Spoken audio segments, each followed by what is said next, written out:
Welcome to Diablo IV Unveiled.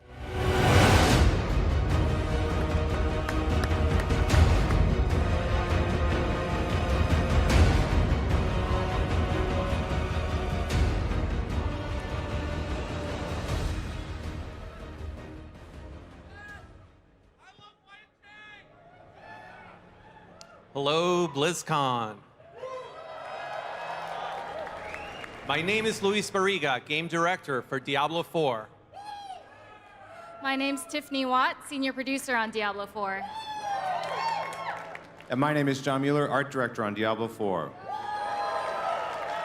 right, Wow. What's up? We're here. we can finally say it. I know, right? We got can the finally gear. talk about Diablo IV. Yeah, it's been a long time. Can we just take a minute to just recognize how stacked this BlizzCon is? It's incredible. Overwatch 2, Shadowlands, Battlegrounds, Diablo 4. I'm kind of jealous of you guys, for sure. Yeah, it's just amazing to be here with all of you to share this. I mean, I think, for us on the dev team, we've been working on this for a while. And so to finally be able to be here with all of you is really super meaningful for us. All right, so, Luis, a lot of stuff has gone down since Diablo 3. That's right. And so before we get into it, we have a ton of stuff, but you're going to set the stage for us a little bit. That's right. Let's set the stage a little bit. All right, Diablo 4 takes place decades after the events of Reaper of Souls. Though Malthael's plans were foiled, the Angel of Death exacted a terrible toll on humanity, and Sanctuary suffered great devastation. Entire populations decimated, cities ravaged. Heaven itself suffered great losses, causing them to shutter their gates. You can close the gates. That's terrible. And you can imagine what that does to people. Religious schisms, famine, war, basically humanity left to our own devices. And we know how well we do on our own. Not so good. All right, it is against this backdrop of despair that Lilith returns. And that's when those events in that cinematic you guys witnessed happen. This is important because in the mythos of Sanctuary, Lilith is the mother of humanity. Lilith represents that demonic half that we all have inside our hearts. In that mythos, she and the angel Inarius, along with other rebel angels and rebel demons, tired of this endless great conflict, created a world that would be free of conflict called Sanctuary. And along with that, they created the first mortals. That's a legend, that's what we've heard. The scary part about that is she knows our hearts. She knows what motivates us and can manipulate us. The other scary part of that, she's Mephisto's daughter. That's right. So she represents a link to an even greater threat, the greater evils. So even though she was summoned for reasons we were not ready to divulge quite yet, we know it can't be good. And with heaven having closed their gates, there's no one to answer our prayers. Even the Horadrim are but mad old men talking to themselves, talking to graves, clutching their bottles as hard as they once clutched their swords. Yeah, we can kind of identify with that, I think. Amen. All right, that's the stage upon which Diablo 4 is set. But let's talk a little bit more about Diablo 4. Help us out, Tiffany. All right, guys, we're going to go on a journey together. But before that, let's take a look at what Diablo 4 is. So Diablo 4 is a classic isometric action RPG. Surprise! That classic camera. We wouldn't let it go. No way. It's going to feature a dark, non-linear campaign. And we're not going to spoil any of the details about that campaign today, but you'll get to meet some of the folks in charge of it, including our new creative director, Sebastian Stempian. It'll be a shared open world with 5 distinct contiguous regions. You'll be able to go from the tip of Skazgan all the way down to Kyrgyzstan. Complete with weather and day-night cycles.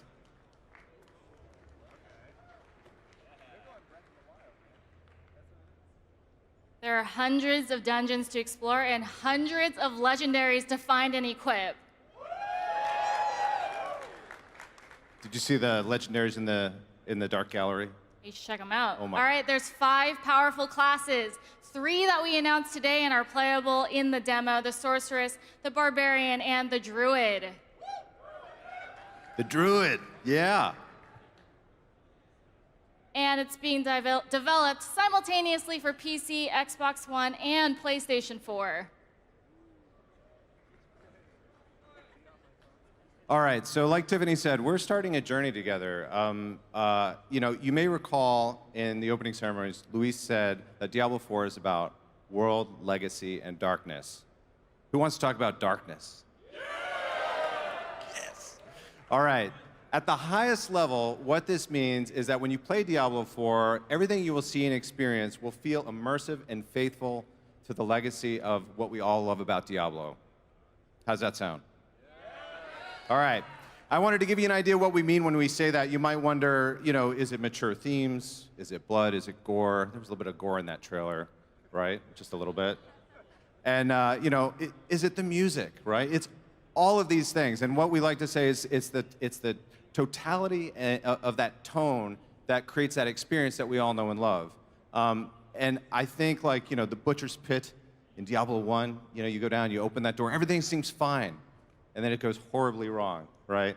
Bodies eviscerated. This crazy guy coming out with a butcher's knife. And in our trailer today, you saw that as well. It's like everything was fine until they opened that door. No, doors are bad. So this is what we're really excited about. It's that contrast. It's not monotonous, right? We want to create that sense of space and that world that we're really excited to explore. All right, so here's how this idea affects our heroes. We've taken a more grounded approach to presenting the world of Sanctuary. You can really see it in this piece. It's everything from the palette to the design of the armor, to the design of the weapons, to how we treat magic. In the classes, you see the druid, the barbarian, and the sorceress engaged in combat with monsters from different realms around Sanctuary. And this piece really evokes the kind of tone and that feeling that we're after. And it really affects all things in the world. All right, so how would this tone affect the world of Sanctuary? We have this vast open world, and we want to immerse you into that medieval apocalyptic demonic version of Sanctuary like never before.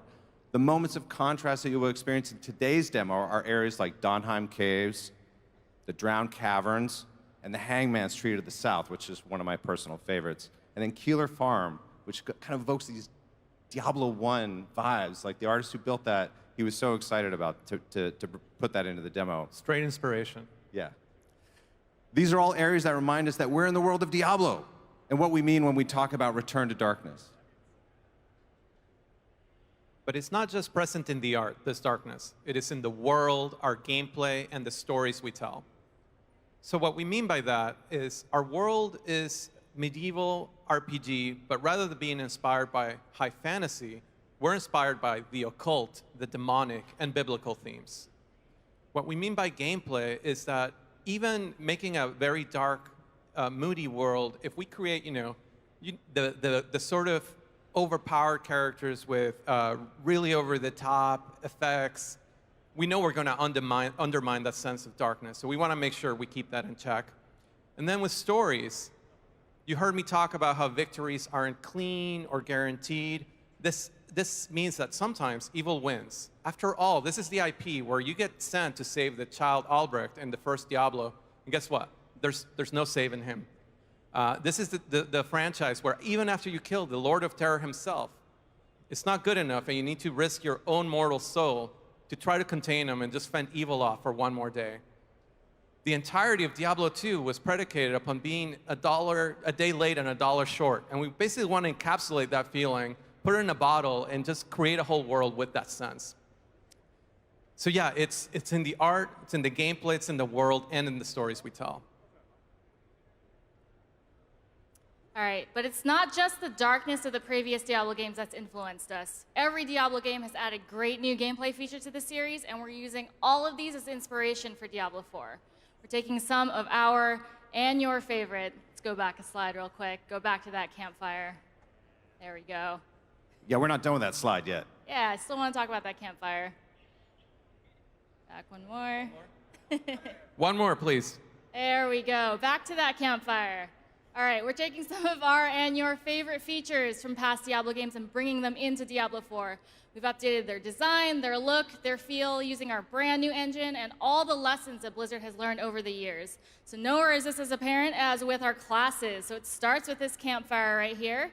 This pays homage to the classic campfire from Diablo 2, and this is one of my favorite parts of the demo and the game. So John, what was your team's inspiration when, tackling the character select screen? Yeah, I think when we started the character select, it was actually a really short conversation about what we wanted to do with that. It was like we had a few ideas, but the campfire was it spoke to us. It really showed off the new engine in a really cool way.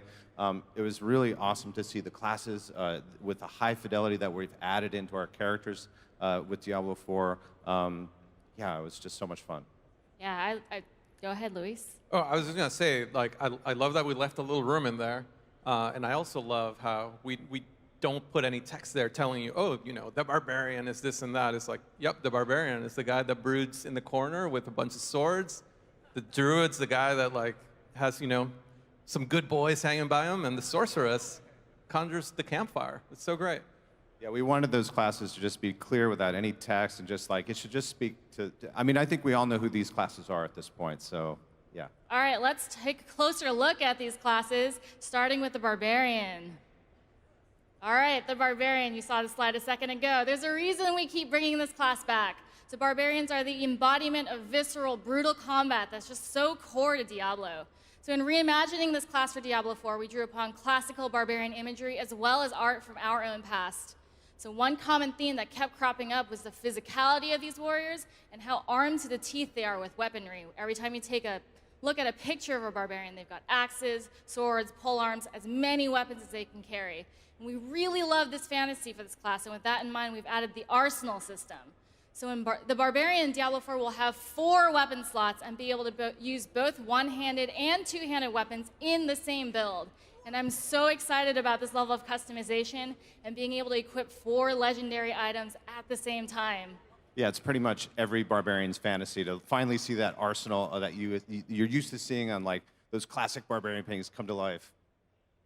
So you'll actually be able to assign items to each skill slot to add yet another layer of customization, and depending on what skill you use, the barbarian will automatically pull out the weapon that he or she needs, so combat will continue to be seamless on the battlefield.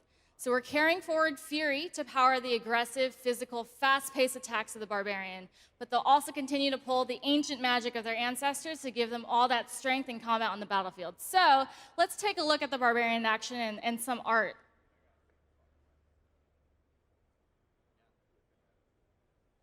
Yeah, I love this piece. One of my favorites. Some of the legendary sets we've got in the works. Yes. With built-in blood. This guy's ready for action. All right, wait for it. You know what he's gonna do. Yeah! Like almost a hammer down moment. As a barbarian player, I love that the team's taking some of the things that were formerly elemental magic, and now it's just more blood. Yeah, I think this is like every barbarian painting that I grew up with come to life, where he's just wading into the crowd of enemies and just wreaking havoc. All right, let's look at our next class. All right, next up we have the druid. Who all got to play a druid in Diablo 2? How about any WoW druid players?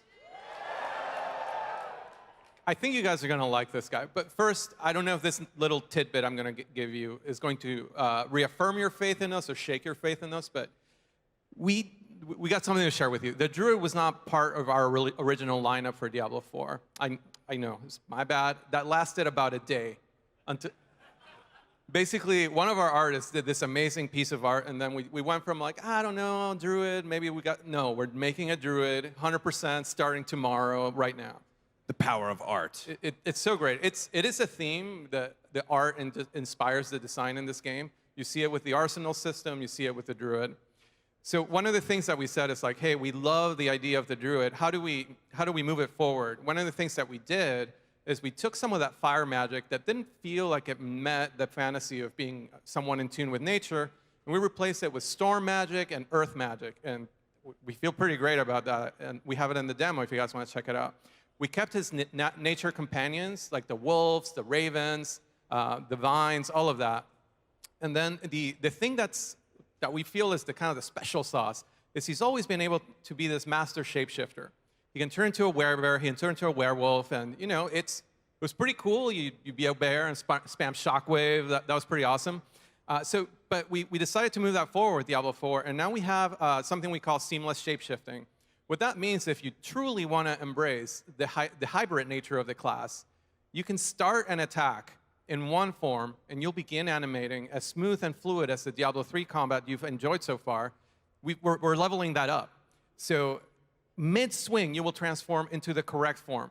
So you'll press that button for a werewolf attack. You'll start animating caster form, finish it in werewolf form. If you're surrounded by enemies, you can conjure up a boulder, push those enemies away, and then turn back into a werebear and charge into them. It's really, really cool. I really hope you guys have the time to play the demo, check out the druid.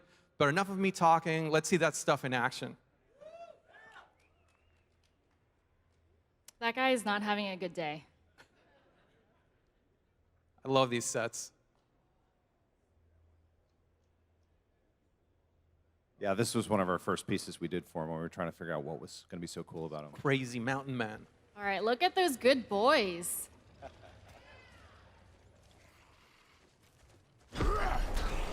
Send your pets in, summon up some storm magic. Boom. Yeah.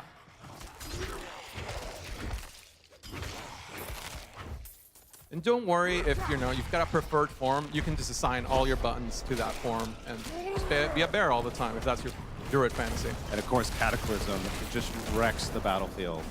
Master of nature magic right there.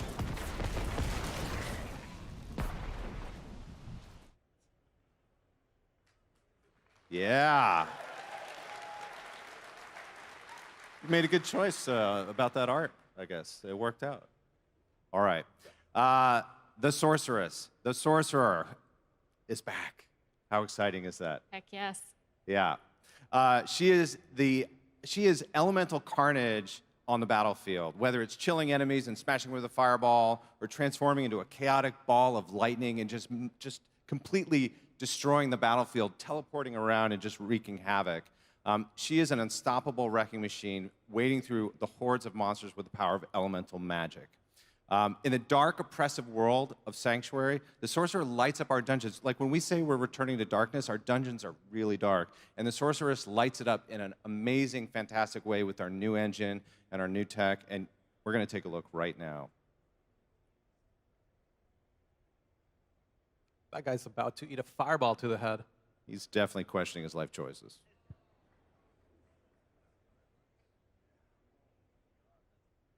Pentagrams, of course. Yeah, that classic D2 sorceress.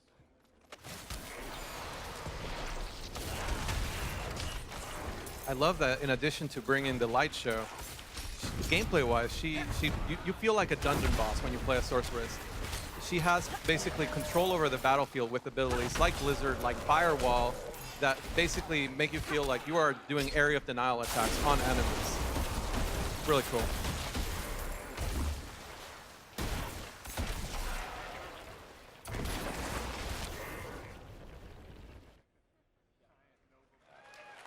Super exciting. All right, so how you look in a game like Diablo as you're laying waste to the hordes of hell is pretty important, don't you think? You guys want more options for customization than you've had in the past? Of course. And we agree. And we're offering levels of customization in Diablo 4 more than we've ever had before, and allow you to make that barbarian of your dreams, that druid of your dreams. And this is just a few options that we have here today in our demo to kind of show you what appearances look like. And then these are some concepts of also where we're going with this. We really want to give you kind of like a template, and you can build on that fantasy however you want. So if you want to customize the hair, the skin, the jewelry, the scars, the tattoos, those kinds of things. And we really wanted to, we have a lot of these that we're planning, and it's something we're really excited about. We think you guys will like it.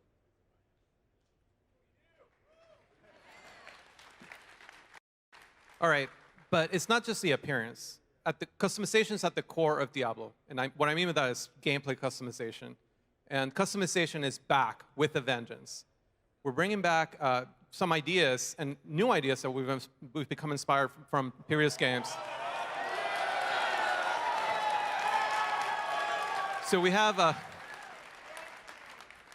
super happy. We're a little nervous. They're like, they're going to like it. Yeah. So we have a trifecta of customization options with talent trees, with skill ranks, and with rune words. Rune words especially, we've taken inspiration from Diablo 2 and given it a fresh new interpretation. You'll get to hear all about it in our systems and feature panel tomorrow, or if you check it out on the demo. But the way that it works, it's super exciting that it's no longer like a secret recipe, but a little bit more freeform with triggers and effects. We're very excited to see the combinations that you come up with. But the message that we want to bring to you today is we want you to play the build that's inside your head. Not the build that I designed for you, but the build that you want to play. Because we realize that, your idea of a frost sorceress might be different than mine or John's. All right. Another thing that's new to Diablo 4 is the sense of world. It's a very big difference in how we've approached it from different installments. And we're coming at it from two angles, the fantasy and the gameplay. On the fantasy side, we knew we had kind of planted these seeds of, hey, the druid, we've told you he came from Skosglen, and we had shown little corners of Sanctuary that we knew you guys wanted to explore. But then on the gameplay side, we kept making a more or less linear game with Diablo before, Act 1, Act 2, Act 3, and you guys kept wanting to approach it in a more open way, jumping around, killing stuff, and not following the rules. So with Reaper of Souls, we created Adventure Mode to kind of give you guys a taste of that openness, and it was really transformative.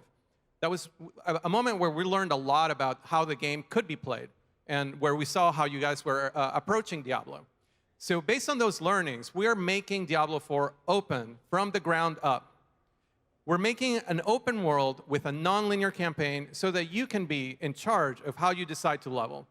If you're the type of player that wants to take breaks between the story and do some of the repeatable content, explore a little bit, do side content, stuff like that, great. If you're the type of player that wants to experience the story uninterrupted, you can still do that. So not only can you customize who your character is, you can customize their experience in Sanctuary.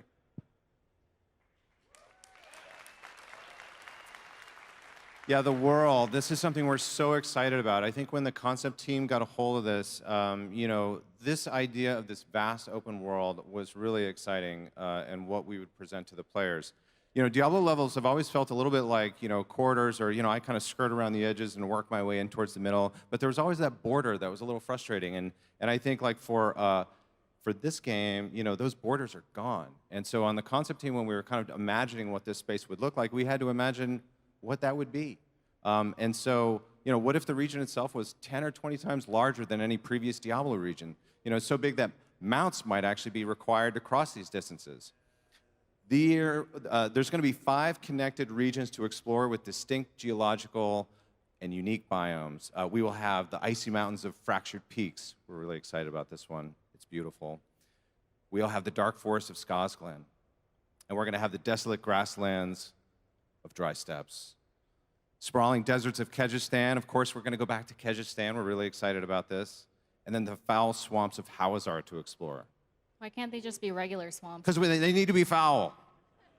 This is super important. Foul swamps. Sounds pretty dark, right?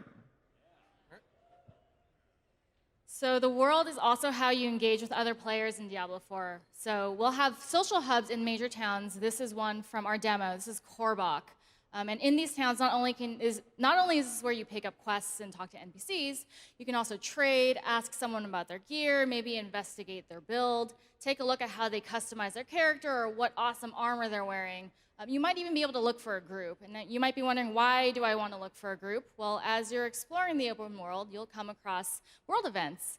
And our druid here is going to come up on one in a second. And you may not want to fight these events alone because they're a little bit tougher experiences, which I think is pretty exciting. All right, I'm gonna wait for this one to pop up. All right, here we go. So this was in the game trailer. This is Ashava. This is in our demo. I'm curious how many people Ashava is going to murder this weekend. Anybody want to venture a guess? I'm guessing thousands, maybe. Everybody. Everybody. I like that. Everybody Yeah, here, yes. Probably everyone that plays a demo is going to die to this. So, you know, you can group up with other people. You'll be running around the world. You'll come across other players, and they'll be able to help you defeat this demon and get some awesome loot. That's why we fight demons, right? So I know what you're thinking. What if I don't really want to play with other people? Well, there will be areas of Sanctuary where players can opt into PvP, so you can just murder them instead. You'll be able to complete the entirety of Diablo IV without ever necessarily engaging in these social activities. You can continue to crawl dungeons on your own or just form private parties of your own. But I'm really excited about what grouping and trading is going to do to the longevity of this game. And you know, the most important thing for me for playing games these days is player stories. And I have, you know, so many of my own. And I'm curious, do you have any? I mean, yeah, I love PvP, not because I'm a great PvPer. I'm like kind of middling, but it's the sort of thing where I don't remember a lot about other games, but I remember how I lost my hardcore characters in Diablo 2. And I lost my sorceress, basically. Someone befriended me. We did bail runs for a couple hours. I'm like, this person's pretty chill. My bags were full after killing Bale, so I went to town, took the town portal back to get the rest of my loot, and I don't know how, this person must have been telepathic or something, but they went hostile right as I was loading. I loaded up to like 1 million firewalls, died in like a second. Your deeds will be remembered. And that person really enriched my online experience, I must say. Luis, I didn't realize we'd met before. I'm not even mad. Maybe in Diablo 4 I'll finally get revenge, so. All right, well, John and Luis talked about this expansive open world, and there will still be waypoints to travel around because we think that's really core to the fantasy of Sanctuary. With so much world to explore, we saw the opportunity to add a new feature, and that is mounts. So we took a very Diablo approach to this feature, both thematically from a gameplay perspective. So taking a look at this concept art right here, you'll be able to swap out the armor pieces, change the saddle, change, what's another? Armor? Horseshoes. Horse armor, and maybe swap out that fallen head for a different trophy. And not only does this add, you know, aesthetic customization, but it also changes the gameplay. So if you're in PvP, and you're running away from a sorceress that's turned hostile on you, you may want to equip some items that decrease the damage that you take on a mount, or maybe make your mount go a little bit faster so you can outrun that firewall or outrun that blizzard. And keep your ears for another day.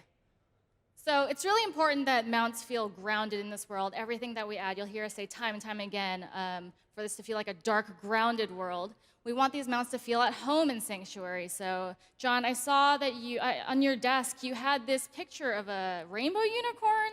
That is not true. It was on fire. If it was on my desk, it was all certainly right, that's on fire. why there's a fire horse behind Or me. dead, or All right. flayed, or something. So we'll have demon horses, flayed horses. This horse doesn't even have a face anymore. That feels pretty at home in the world of Sanctuary. And so these are the kinds of mounts that you can expect to ride around. Because Diablo is an action RPG, we want to get you back into the action as quickly as possible, and we want to do it with some flair. So we've added dismount abilities. Each class will have class-specific abilities that fit their fantasy perfectly. So if you're a sorceress and you just want to get off your horse like normal, you can still do that. Or you can turn into an ice storm and freeze everything in your path. So let's take a look at the barbarian and the sorceress and some of their dismount abilities in action.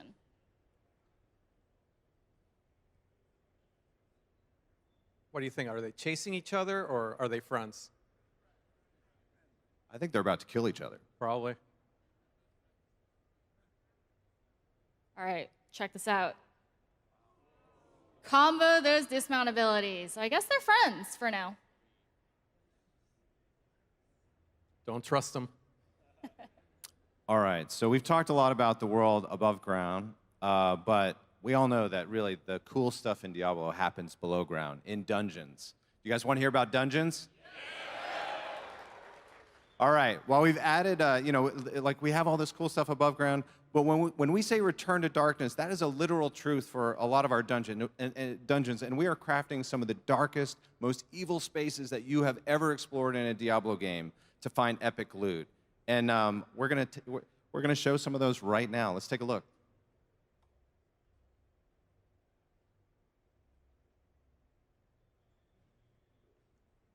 Those are your people, Luis.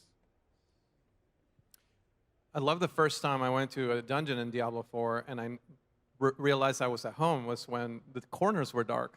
I'm like, oh, this just feels so right in a Diablo game. Right here, this. And if you play a class that brings the light show, here's where you see it. Yeah, for sure. When the player's in there and you have that little pool of light around you and those dark corners, it just feels like home.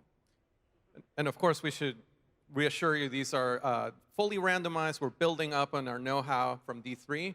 It's basically DRLG 2.0. Our dungeons continue to be randomized. And not only that, but we have new features that in tomorrow's panels you'll get to check out. And also exterior dungeons as well that are randomly generated. So there's one thing I'm not seeing here, John. Really? Did we leave something out? Where do we usually go in a Diablo game? Where do you guys want to go in Diablo? Yeah, of course we're going to hell. Handbasket.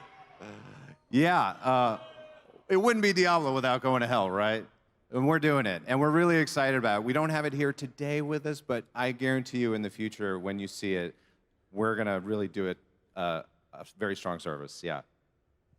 All right, so what good would all of this world and all of these dungeons be if we didn't have cool stuff to kill? So as a former quest designer, it really excites me to do a big world RPG in the world of Diablo and finally get into the backgrounds, the backstories, and how all the pieces fit together. Like the Fallen, for example, in the demonology, how they fit in. They're at the lowest rung of basically that demonic hierarchy. All the other demons just crap on them. They get the crumbs of the human remains that are left, maybe some bones. They just take in all this insane cruelty, and then they just reflect it back into the world. That's why you have like fallen lunatics that are just ready to blow up, and like these wicked weapons with spikes, and they just look like cruel, miserable creatures. But it all comes from them taking all this cruelty in. So, let's think that. You're kind of making me feel bad for the Fallen. I want to kill these guys and take their stuff. Well, hopefully not too bad, but think about that next time you're killing Bish Bosh or Rakanishu. But it's not just the iconic and genre-defining monsters of Diablo, like the Fallen. We also... Yeah, we got some new stuff. We got lots of new stuff, because we're exploring parts of the world that we've never been to. So here's just one example, one taste. This is the Drowned. They are undead that comes from the oceans. They're linked to ancient maritime curses and stuff like that. So as we move forward, we're going to keep exploring these families and how they fit into the world and how they work together as a family. So they have mechanics where they amp each other up and they're bigger than the sum of their parts.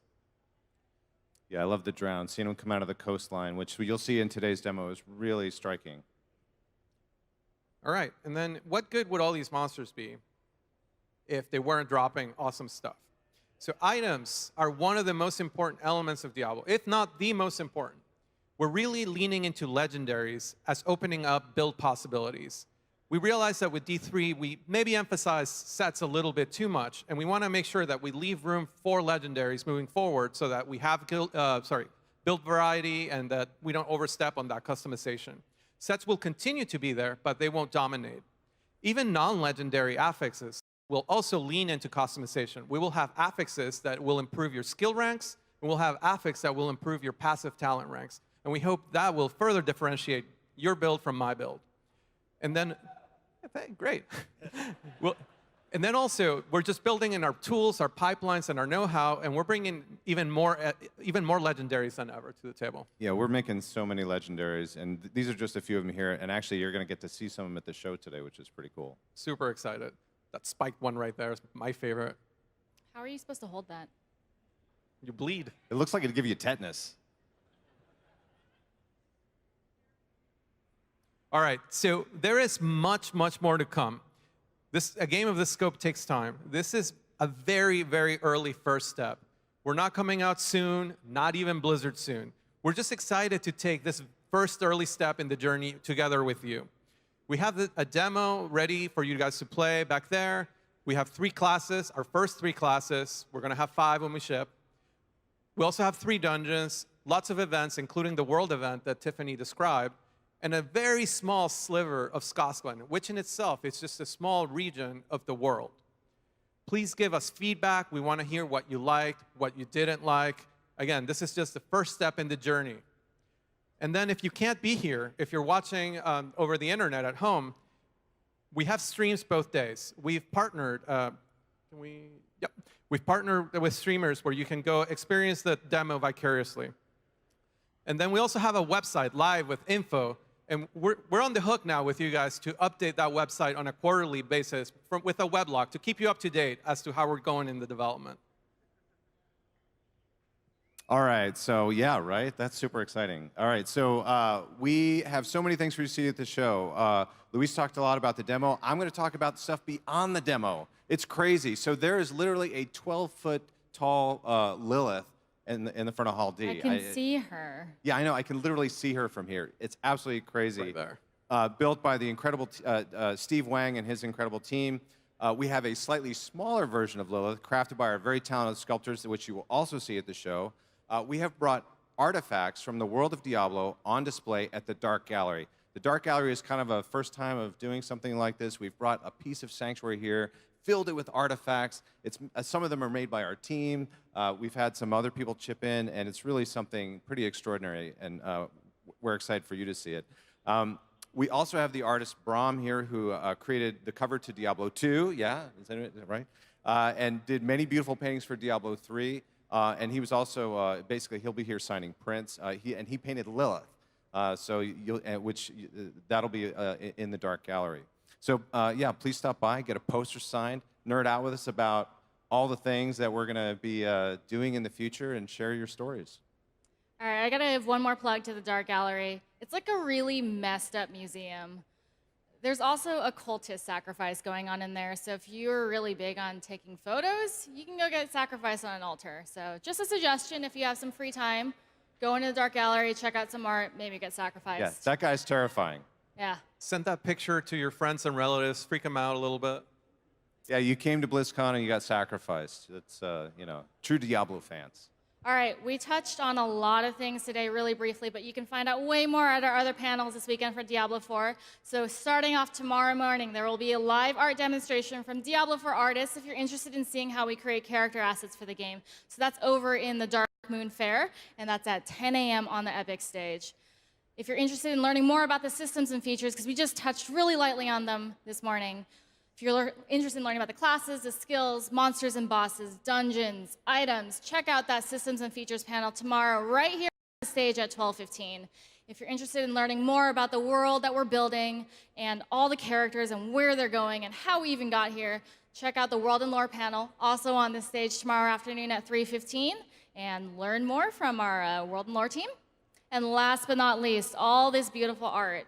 If you want to take a look at that, and listen to a multidisciplinary discussion on our approach for returning to darkness in Diablo, come to the art panel with John and some artists. That's going to be so much fun. Awesome artists. On the legendary stage tomorrow afternoon at 4:15. So these three latter panels will have Q&A. So we would love to hear your questions and answer them. We're actually, you can actually submit a question physically here over at the demo station. There's a little box. You can write your question on a card and drop it into that box. Or if you're watching online, you can tweet at us at #D4QA. We'll be going through those questions, picking the best ones, and answering those in our panels. Don't be afraid to ask hard questions. I know there's a lot of speculation that like we won't. We'll take them. So give us some hard questions. All right. So, like we mentioned at the beginning, this is a stacked BlizzCon. What do the airlines say? We realized you had a choice of demos and presentations. We're really, really happy that you came to see us and hear what we had to show you, to say and show you. So thank you. We three represent a very, very passionate team, and we want you to know that like we have our team staffing the area, the demo area, and the Dark Gallery. That you'll see us wearing the blue shirts. Please stop by, talk to them, let them know what you liked, what you didn't like, share your Diablo stories, ask them what their favorite class is. Maybe you let them know what classes you like and don't like. We're just super excited to just nerd out with us and finally be able to share what we've been working on with you guys. So on behalf of the entire Diablo team, once again, thank you all, and we'll see you in hell.